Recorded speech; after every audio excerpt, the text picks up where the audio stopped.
This is a Panasonic Toughbook that I picked up on Amazon. I got it as a refurbished deal on Amazon. Maybe a year and a half ago, something like that. The model is an FZ55, Foxtrot Zulu 55. Right there. It's been fine, but I was having all kinds of blue screens with it, and it was getting to be really slow, and it's the only laptop, the only computer I've ever had running Windows 11, and guess what the problem was? Windows 11, yeah. So I recently wiped this thing just to see. Frank told me that he had problems with driver issues and errors with drivers with Windows 11 with some of the work computers he worked with. And I'm like, okay, all right, let's take a look at this, because I thought I had a bad hard drive or bad hardware somewhere, bad video card, something that was just blue screening the heck. I've got 3 computers with Windows 10 that I've had for years, and I've never received a blue screen on Windows 10, never.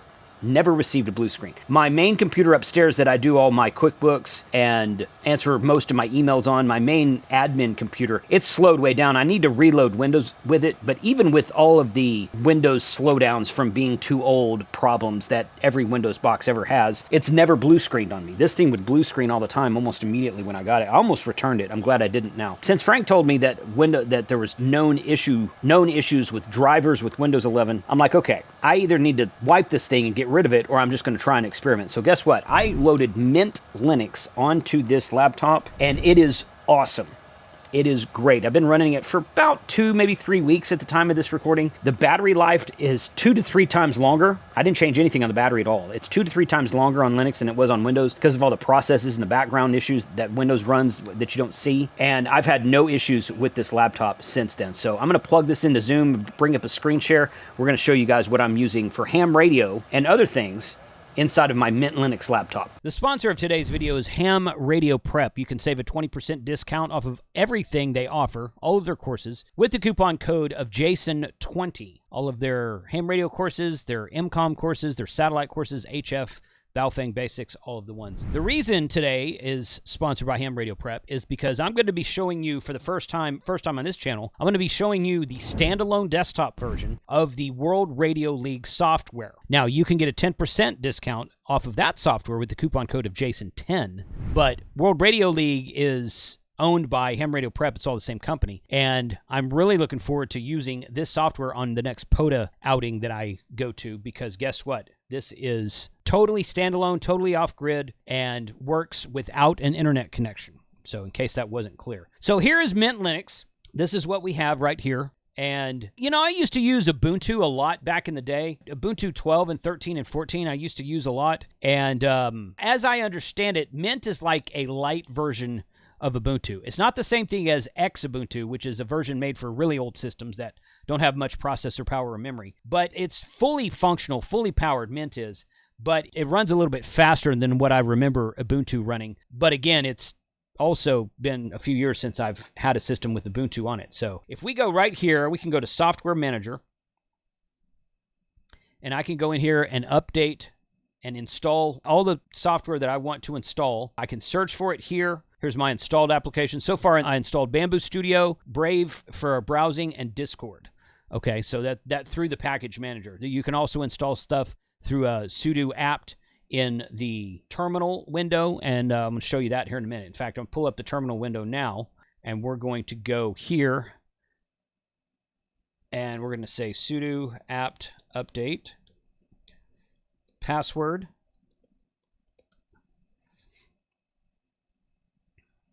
I run this about every 2 to 3 days, something like that. And you can see right there, if you can see that on the screen right now, it says it's pulling updates from security.ubuntu.com. 15 packages can be upgraded, run upgradable to see them. Okay, I don't really care about that. I'm going to go here and I'm going to say upgrade, enter. And then it's going to come back and say, after this operation, 3,400 kilobytes, so 3.4 megabytes of space will be used. Not much. I just updated the other day. So I'm going to go ahead and update that now. Let that run in the background. I've got YouTube running right here. I was watching one of Rob's videos earlier today. Got my Google Pictures in here. I was doing some research with 44net earlier, and all of this is working very well. Here's my Instagram account right here. Instagram stuff right there. So we can pretty much everything. The only thing so far that I'm missing, and I haven't really missed it yet because I use remote desktop. I use Chrome remote desktop through Brave right here, and I can log in to my Windows boxes at home right here. So I haven't really missed anything yet, but as far as stuff that I haven't run on Mint yet, it has been my Adobe products. Adobe Premiere, I do some editing. Adobe Photoshop, I do some thumbnail work in that. I was surprised to see how well Bamboo Studio worked. Bamboo Studio works perfectly in Mint. I've had zero issues with that at all. I just go here, Bamboo Studio, for my 3D printer. There it goes. Okay. I don't know. That might have been because the software update package was running on the terminal window right now. I'm not sure. But it's not quite as fluid as it is in Windows, but I've not had any trouble getting stuff to print. Okay, so I'll go here to device, and we can see my printer's not running right now. It's not printing anything right now, but we can clearly see the camera's working. I'm connected to it. We can go from there. Close that. Upgrader's still working in the background. Here's my Discord. There's my Discord right there. My Ham Radio Discord. You go to discord.hamradio2.com. You can join us on Discord. Lots of good discussions go on there. So got Discord running.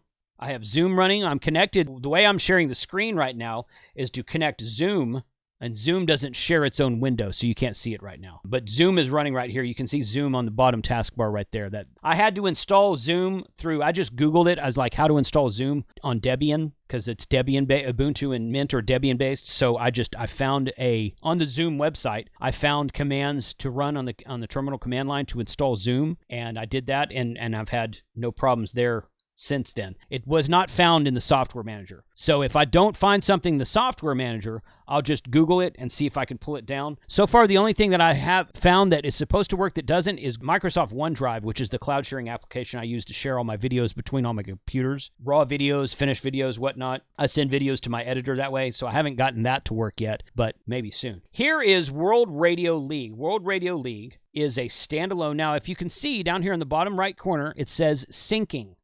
So when you are on the internet, when you are at a place where you have an internet connection, it will auto sync. What I did was I installed this, I logged into it, it took me to the website, had me log in, and it had me refresh the application, and I clicked on the sync button, and it brought down all of my logbooks. All of these logbooks right here are what I have previously logged through the World Radio League application, either with my phone or my tablet or my Windows laptop, which I don't have anymore because this was my Windows laptop. So that's gone. But everything's backed up in the cloud. I didn't lose anything. This is just all the stuff that's backed up in the cloud. So now I've got the desktop version. And the desktop version of World Radio League works on Windows, Mac, and Linux. I mentioned in my video with my walkthrough at Hamvention, I was doing with Jason KM4ACK, we walked by the World Radio League booth, and I told those guys, I said, you should have seen the level of excitement on this guy's face. I was pointing at Jason when he found out that there was a standalone desktop version for Linux of World Radio League. So, because a lot of the times, ham radio manufacturers, they forget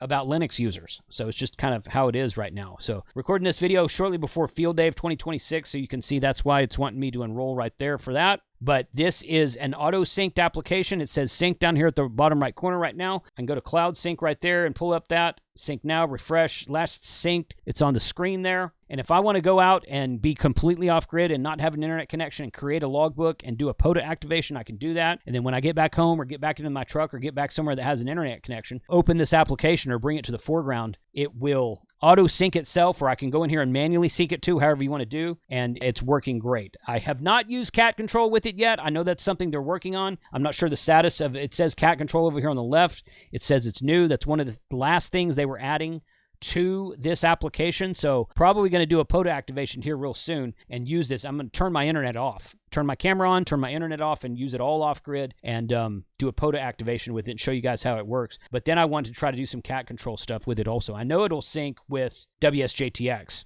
So it syncs with WSJTX also, but cross that bridge another time. So World Radio League has been great. They've been big sponsors and supporters of the channel for the last 2 or 3 years. And I'm happy that they have a desktop standalone version that works completely off-grid on Linux, on Debian-based Linux. I thought that was pretty cool. So one last thing I'll do here, I'll go back into the software manager, and we'll go back here, and I want to just search the software manager for ham radio and see what kind of applications we can pull up. So ham radio antenna, ham radio all. See, there's all of this stuff in here about ham radio. Free DV right there. SVX Link server. Okay, that's part of All-Star. AX25 apps. Ham radio SDR. Ham radio packet modes. I don't know what some of these are. Ham radio satellite.